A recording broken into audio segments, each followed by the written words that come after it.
Is Mark McGowan, do you think, deplatforming his political opponents? Will you be the judge? The Australian Christian lobby has been blocked from hiring publicly owned entertainment venues because they hold alternative views to the government. Last month, the Perth Theatre Trust told ACL Head Martyn Iles that he couldn't access the Albany Entertainment Centre and the Perth Concert Hall for events because he had, quote, politically motivated objectives. That's despite the Theatre Trust leasing venues to the WA Labor Party and candidates ahead of the March election. Martyn Iles joins me now from Canberra. Martyn, thank you for your time. This is an issue my viewers are absolutely hot to trot on. Why is there one rule for Mark McGowan and another rule for the Australian Christian lobby? Well, Peter, it's worse than that. It's not even one rule for Mark McGowan and one for us. It's one rule for Mark and one for everybody else, because the policy that the government has literally adopted for all of its publicly owned venues, which are all the best venues in WA, says that if your views do not accord with the views of the state government, then you are cancelled. And these are publicly owned, taxpayer-funded venues, and yet the politics of the Labor Party is welcome. They've had heaps of Labor fundraisers, they've had heaps of different politically motivated events for the Labor Party, but the policy that was given to us literally was that because your views are not our views, you're cancelled. I don't expect that in a democracy. I sort of expect that from an authoritarian regime where they cancel people because you don't share their opinions. I mean, democracy is all about having different opinions. I understand that the Perth Theatre Trust introduced the hire policy 2 days after McGowan won the election in March and then amended it after they knocked you back. Smells fishy to me. What's going on? Well, we tried to book several venues in WA. We booked a bunch in Queensland with no problem. We had more than 7,000 people show up to the Truth of It live events there. Then we tried to go into WA and we were continually encountering problems with venues saying, no, sorry, we can't host you. And so we decided that we would press on this and say, look, could you please show us the policy you're relying on here? What actually is going on? And they came back to us and actually said to us, oh, no, that's an internal working document. We can't give you that. And we sort of smelled a rat, and so we decided to push a lot harder.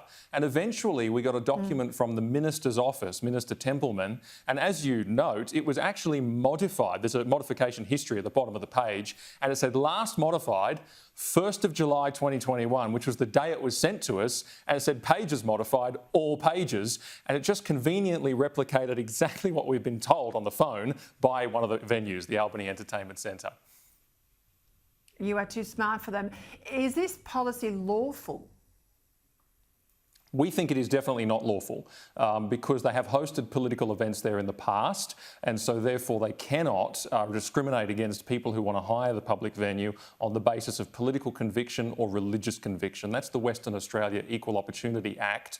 But there's something else, which is for a government to actually go so far as to say everyone who disagrees with us is cancelled from all public venues is a huge problem, because the Constitution binds federal and state governments to not encroach upon the freedom of political communication amongst electors in a democratic society.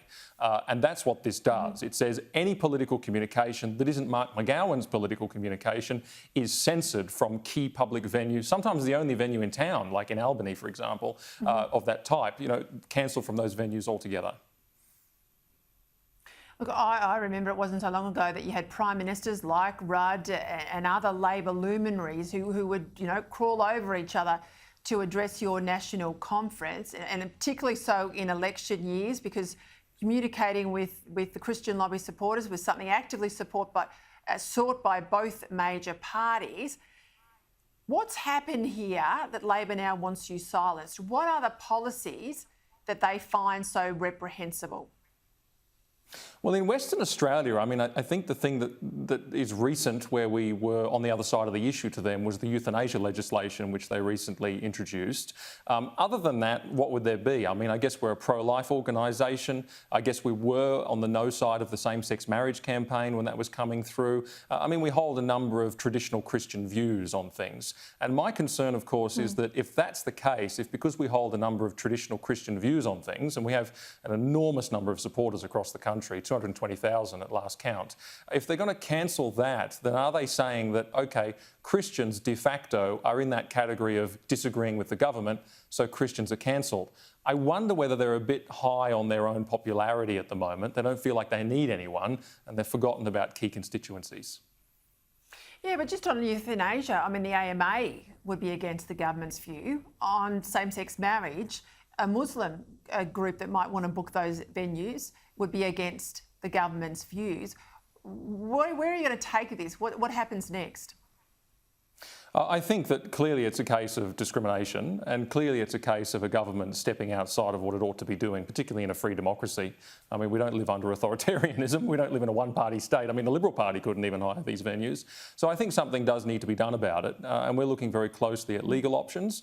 We think they probably don't have a legal leg to stand on to go out and do this sort of thing, because their cancellation of us actually does represent, as you say, Peter, the cancellation of quite a few different groups, and we think that it needs to be challenged. So we are very much looking at our legal options. We've already sent off a letter, and there'll be more to come. All right, well, please keep us posted. We're going to follow it hard here on Credlin. Martyn Iles, thank you for your time. Thank you, Peter.